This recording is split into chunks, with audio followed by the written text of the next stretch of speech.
Good afternoon, you adorable people.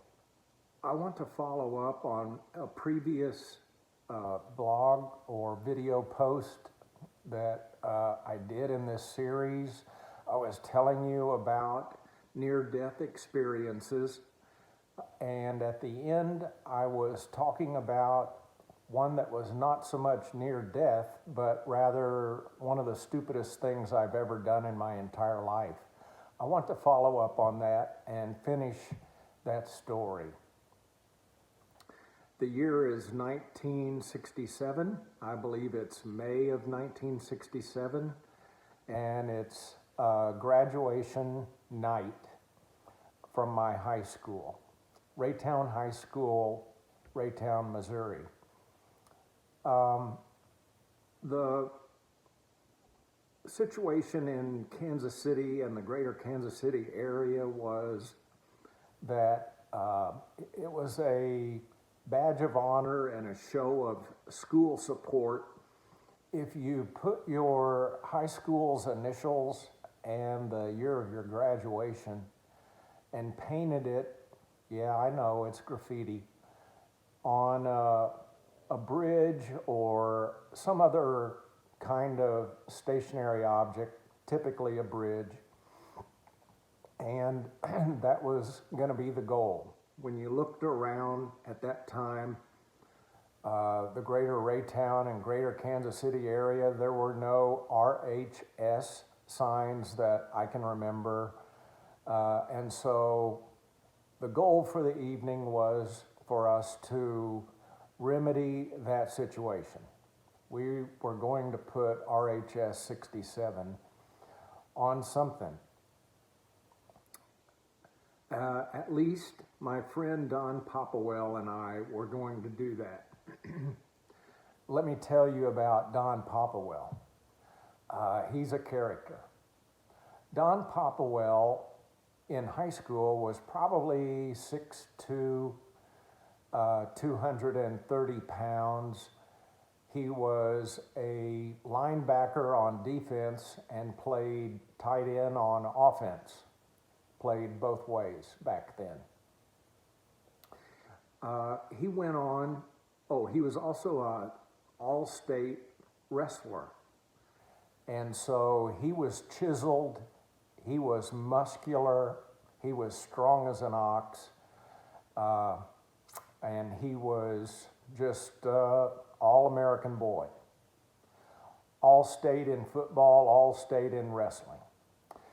Got a scholarship to the University of Colorado and played for the Colorado Buffaloes.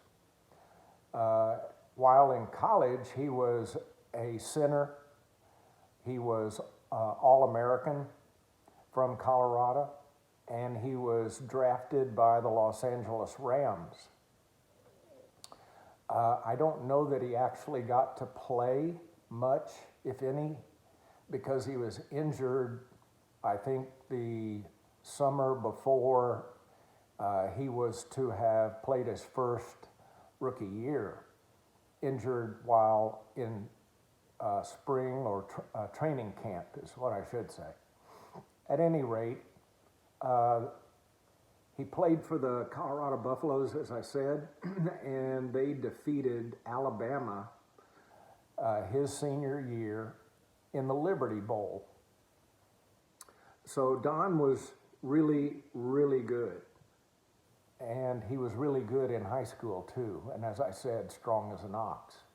For some reason, Don liked me. We got along real well. We would spend Sunday afternoons, for example, driving in my car since I had a car and since I could afford gas to put in the car.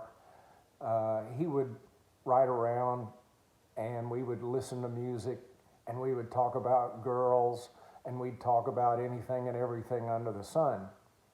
And so we developed a great friendship and got along just wonderfully.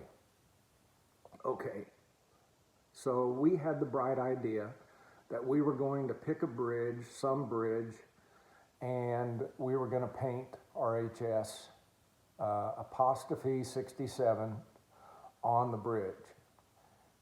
So fast forward to graduation night, May of 1967. We chose a bridge that crossed over, I think it was,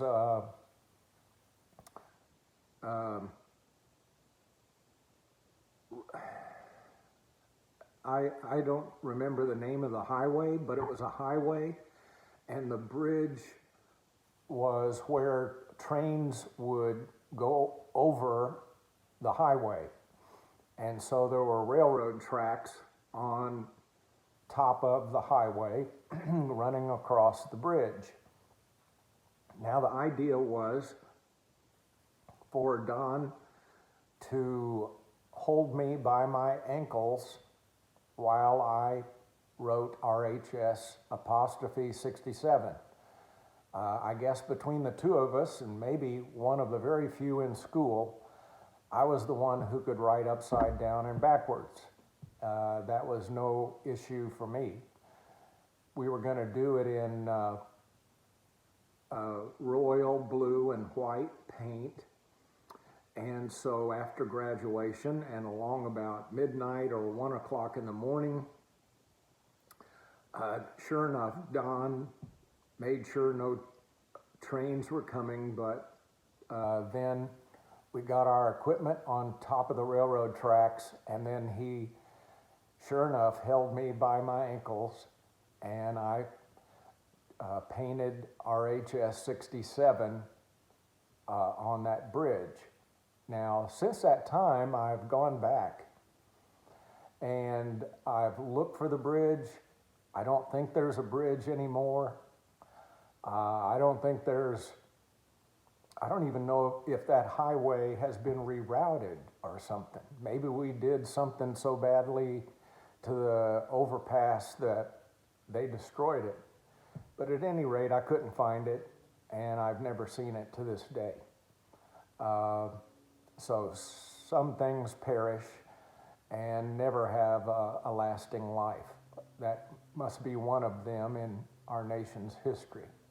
And it's well deserved that it should go away forever and ever. I'm not proud of that moment.